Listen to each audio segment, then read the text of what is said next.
Good morning everyone, स्वागत है आप सभी का एक नए एपिसोड में। और आज हम दिखाने वाले हैं अपना फुल डे ऑफ ईटिंग जो कि 2300 कैलोरीज है। एंड इस पे मैं कट कर रहा हूँ, अभी 2 महीने का कट है। ओके। और दूसरी बात, रिमाइंडर ये है कि तुम किसी और का अगर देखते हो फुल डे ऑफ ईटिंग तो उससे आइडिया लिया करो, ना कि कंप्लीट कॉपी कर लो, क्योंकि कंप्लीट कॉपी करने से भी तुम डिपेंड करता है कि तुम उस चीज़ में फैट लॉस कर पाओगे कि नहीं कर पाओगे, क्योंकि हर किसी का मेटाबॉलिज्म अलग होता है, हर किसी का मेंटेनेंस कैलोरीज अलग होता है, पर्सन टू पर्सन डिपेंड करता है। जब कंटेंट का कमी होता है तो of course full day of eating, बड़े बड़े यूट्यूबर का Q&A होता है, हम लोग का छोटा का फुल डे ऑफ ईटिंग होता है। सुबह के बजे हैं 9 o'clock एंड एम्प्टी स्टमक में मैं सिर्फ हॉट वाटर लेता हूँ, थोड़ा सा पीता हूँ बस। बाय द वे, आप कंटेंट का कमी नहीं होता है, क्योंकि अब फोकस होता है कि अपना लाइफ जर्नी शेयर करने हैं, तो एट द एंड वो डिपेंड कर जाता है। और अभी 9 o'clock बजे, जो कि कटिंग टाइम में ऑफकोर्स थोड़ा सा फर्स्ट मील को टालने की कोशिश करना पड़ता है, तो फर्स्ट मील हम लेते हैं 12 o'clock। इसमें क्या क्या है ध्यान से सुनो, उसके बाद न्यूट्रिशंस फैक्ट डाल दूंगा।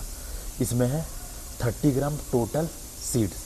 अब सीड्स में 30 ग्राम में क्या है, 10 ग्राम चिया सीड्स, 10 ग्राम वाटरमेलन सीड्स, 5 ग्राम फ्लैक्स सीड्स और 5 ग्राम बेसिल सीड्स जिसको सब्जा बोलते हैं। 150 ml मिल्क है एंड 35 ग्राम ऑफ ओट्स और 12 gram of peanut butter, that's it. इसका जो न्यूट्रिशंस फैक्ट है ये अभी आ रहा होगा एंड देख लेना अच्छे से, बाकी करता हूँ बात। अब अगर पॉसिबल हो तो इसमें अनार डाल लेना या फिर एप्पल डाल लेना, कुछ सीजनल फ्रूट्स डाल लेना, क्योंकि अभी मेरा सैलरी क्रेडिट नहीं हुआ है, 5-6 दिन से यही खा रहा हूँ, तो जो खा रहा हूँ वो जेन्युइनली दिखा रहा हूँ, बाकी वो सब भी खाता हूँ मैं। फिलहाल के लिए अभी 2300 कैलोरीज इसी से पूरा करते हैं। वीडियो के चक्कर में रुका हुआ हूँ, काफ़ी ज़्यादा मेरे को क्रेविंग लगा हुआ है, मुझे खाना है, क्योंकि 11 o'clock ही हुआ है, सोचा था 12 o'clock खाऊंगा, बट भूख लगा हुआ है थोड़ा ज़्यादा। एक चीज़ और बताना भूल गया, उसमें है वे प्रोटीन, जो कि 1 स्कूप टोटल होता है।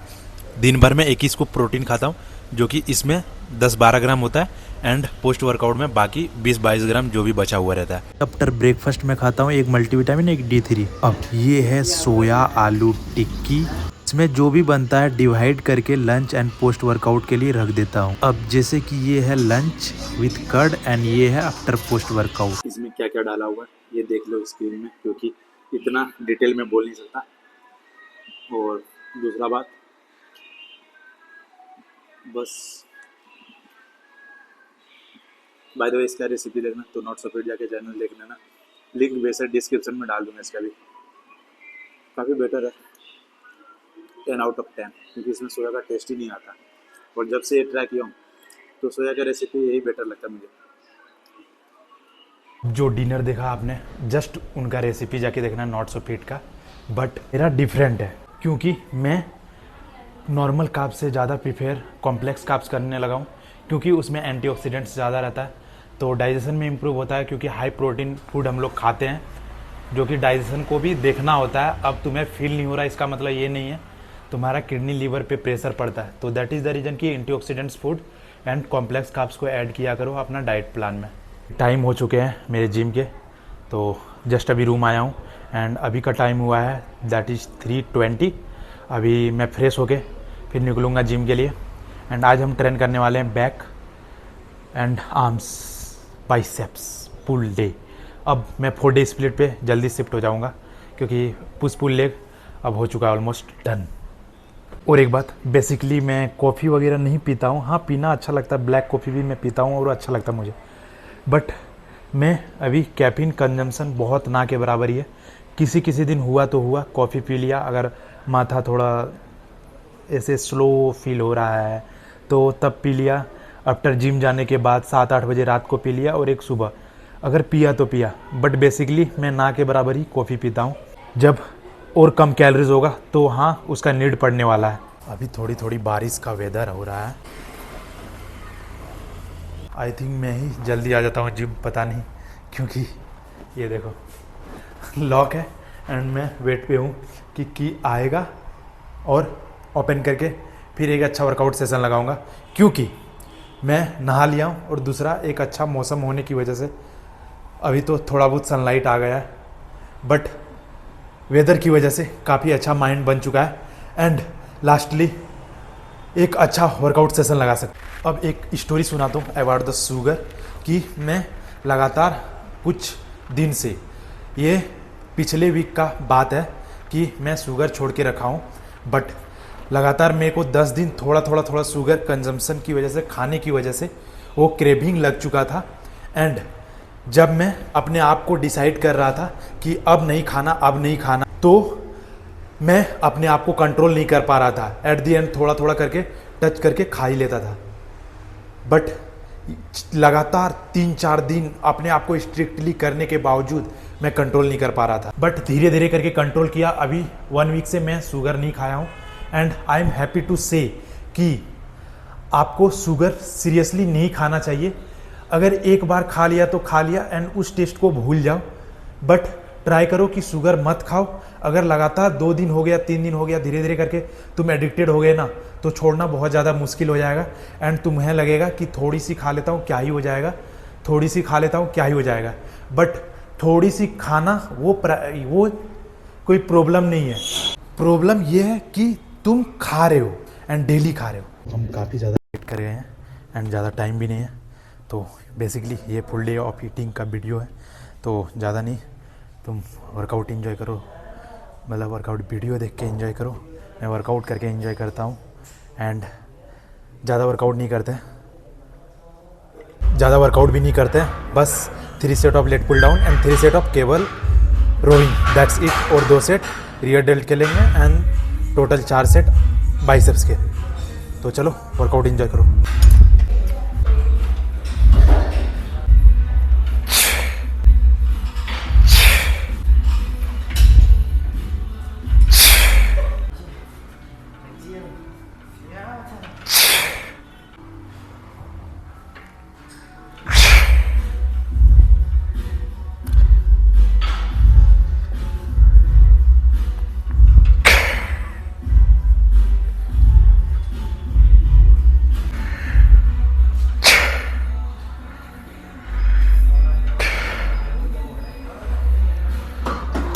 तीन सेट के लिए प्रॉपर लेट पुल डाउन के लिए एंड लिटरली ऐसा लग भी नहीं रहा कि कम वर्कआउट किया। अब 3 सेट के लिए रोइंग लेंगे और आई डोंट सो थिंक इसमें भी 100% देने के बाद लगेगा कि कम किए हैं।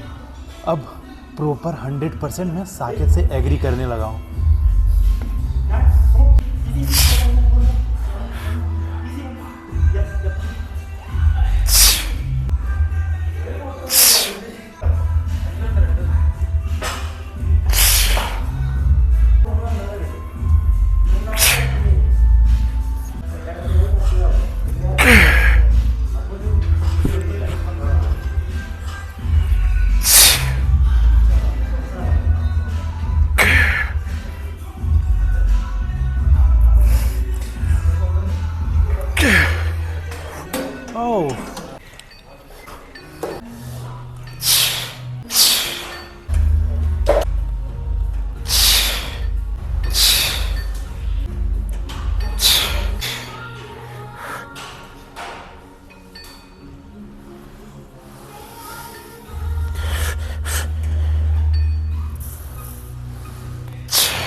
एक बात है कि हर इन्फ्लुएंसर्स अलग अलग, जिसका वो अपने ऊपर एक्सपेरिमेंट करके पता किया होता है कि ये चीज़ करो। फॉर एग्जांपल हेवी वेट उठाओ, अच्छा सा मसल्स ग्रोथ करो। कोई बोलता है कि लो वेट लो इंटेंसिटी वर्कआउट करो, अच्छे से मसल्स ग्रोथ करो। तो इस तरह तुम और ज़्यादा कंफ्यूज हो जाओगे अंटिल जब तक तुम अपने ऊपर एक्सपेरिमेंट नहीं करते हो कि मैं हेवी करके अपने हेवी वर्कआउट करके मसल ग्रोथ कर सकता हूँ या फिर लाइट वेट करके मसल्स अपना ग्रोथ कर सकता हूँ, क्योंकि एक्सपेरिमेंट ही सब कुछ है। एज़ 2 साल पहले मैं जब साकेत को देखना शुरू किया था, उससे पहले भी देखता था, बट उन्होंने जब शिफ्ट किया था कि मात्र 3 सेट किया, इस वर्कआउट का मात्र 3 सेट किया, 6 सेट किया एंड मुझे लगता था कि क्या ही हो रहा होगा। और जब मैं डबल मसल्स पार्ट में शिफ्ट किया था, पहले ब्रो स्प्लिट शिफ्ट फॉलो करता था, उसके बाद डबल मसल्स पार्ट जब वर्कआउट करना शुरू किया तो इतना ज़्यादा वर्कआउट करने के बावजूद भी मुझे फील होता था कि बहुत कम वर्कआउट किया। बट आज देखो 3 set vertical, 3 set horizontal, back फट चुका है मेरा। तो एक्सपेरिमेंट बहुत ज़्यादा ज़रूरी है एंड अपने साथ एक्सपेरिमेंट करो। और हाँ, तुम लाइट वेट या हैवी वेट कर रहे हो डजंट मैटर अंटिल तुम अपना जो भी सेट है उसको टिल फेलियर अचीव नहीं कर रहे हो।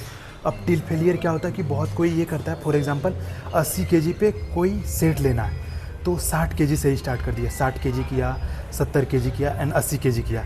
फॉर एग्जांपल 60 केजी पे 12 रैप लिया, 70 केजी पे 12 रैप लिया एंड 80 केजी पे 12 रैप लिया।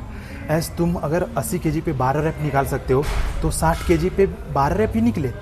अगर तुम उसको सेट गिन रहे हो तो 60 केजी पे क्या वो 12 रैप ही निकलेंगे, 15-16 जाता, बट तुमने 12 रैप में ही छोड़ दिया तो वो सेट गिनती हुआ ही नहीं। तो जितना भी सेट तुम गिन रहे हो उसको प्रॉपर 100% टिल फेलियर अचीव करो, तभी उसको सेट गिनो। नहीं तो ऐसा गिनती करके तो कोई भी बोल सकता है कि 10 सेट कर रहा हूँ, 20 सेट कर रहा हूँ। अब बाइसेप्स का टोटल 4 सेट के लिए यही 3 सेट लेंगे और 1 सेट डंबल कर लेंगे, दैट्स इट।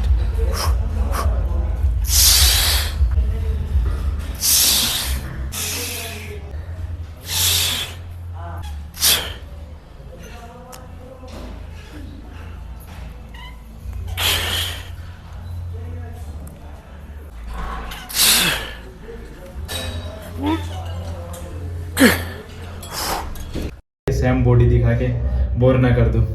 बोर हो जाते हो क्या भाई? बाय द वे थोड़ा बहुत चेंजेस होता है तो वो मैं अपना रिकॉर्ड में रखना जरूरी है।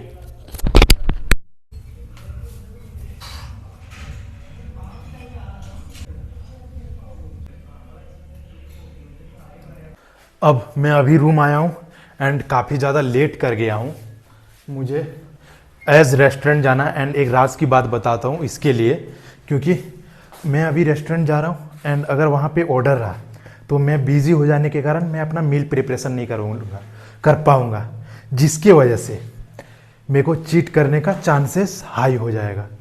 दैट इज़ द रीज़न कि मैक्सिमम टाइम यही होता है कि जब तुम जिम से आते हो तो उस टाइम ऑलरेडी तुमको इतना तगड़ा भूख लगा हुआ रहता है कि चीटिंग का चांसेस तभी सबसे ज़्यादा हाई होता है। तो उस टाइम या तो ऐसा मील रखो जो भी इंस्टेंट प्रिपेयर हो जाए या फिर मील प्रिपेयर्ड करके रखो। एंड मेरा post workout meal already prepared है। अब इसका nutritions fact already breakfast and lunch वाला में डाला गया है। अभी का सिर्फ 200 ml दही का कैलोरीज और प्रोटीन इंटेक काउंट होगा। लंच का 3 टिक्का बचा हुआ था वो खा रहा हूँ एंड कर्ड के साथ वे प्रोटीन मिला दिया। अब इतना सारा पोस्ट वर्कआउट मील खाने के बाद मैं अभी करीब 3 घंटे के लिए भूखा रहने वाला हूँ एंड 10 बजे को लास्ट मील होगा, जो डिनर होगा एंड सबसे बेस्ट मील वो होगा। तो थोड़ा सा कैलोरीज बचा के इस टाइम खाना पोस्ट वर्कआउट में थोड़ा सा हेवी लेना, यही रीज़न है कि अगर मैं पोस्ट वर्कआउट के बाद चीटिंग का चांसेस सीरियसली बहुत ज़्यादा हाई हो जाता है, क्योंकि थोड़ा सा लाइट फूड भी रखता ना तो 8 साढ़े 8 बजते मेरे को और गंदा भूख लग जाता एंड मेरे को 10 बजे तक वेट करना होता। तो वेटिंग बहुत ज़्यादा इम्पोर्टेंट क्या मतलब बहुत ये सब चीज़ें कॉम्प्लिकेटेड कर देती है एंड भूख के कारण चीटिंग का चांसेस ज़्यादा हो जाता है, जो कि चीटिंग नहीं करना। अब ये है 150 ग्राम पनीर एंड ये है 95 ग्राम रोटी, जो कि 3 रोटी आया है। बेसिक इसका रेसिपी कुछ नहीं है, जस्ट थोड़ा सा घी देना, टोमेटो देना, हल्का सा जीरा देना और पनीर को देके भून देना, दैट्स इट। नमक वगैरह दे देना, मसाला वगैरह थोड़ा बहुत दे सकते हो, चलेगा। मसाले से कोई कुछ नहीं होता, ओके। और बाकी सब ठीक है। जो भी न्यूट्रिशन फैक्ट आ रहा है वो देख लेना। मैं खाता हूँ। ये मेरा फेवरेट मील में से एक है, एज ये मैं 1 वीक से खा रहा हूँ ऐसा ही। अब रात हो गई है, अगेन मील 1 की प्रिपरेशन करते हुए डाला हुआ है। हाँ, आपको इसमें थोड़ा सा वाटर डाल के फिर सोक कर दूंगा एंड फ्रिज में डाल दूंगा। अभी बारिश हो रही है जिसकी वजह से 40 स्टेप ज़्यादा नहीं हुए, 12,000 हुए। तो चलो कोई नहीं, कल मैनेज कर लेंगे। कल संडे है बाय द वे और काम भी ज़्यादा है। होप आपको ये फुल डे ऑफ ईटिंग का वीडियो देख के कुछ ना कुछ डाइट को लेकर एक्साइटमेंट होगा एंड कुछ नया सीखने को मिला होगा। जस्ट पूरा कॉपी नहीं करना है, क्योंकि हर किसी का एज अलग अलग होता है मेटाबॉलिज्म वगैरह एंड कैलोरीज, मेंटेनेंस कैलोरीज। तो इसमें से कुछ इंस्पायर्ड लेके कुछ मील्स तुम कॉपी कर सकते हो एंड अपने हिसाब से कैलोरीज काउंट करके उसको क्वांटिटी 19-20 करके खा सकते हो। चलो मिलते हैं किसी और वीडियो में, टिल देन बाय।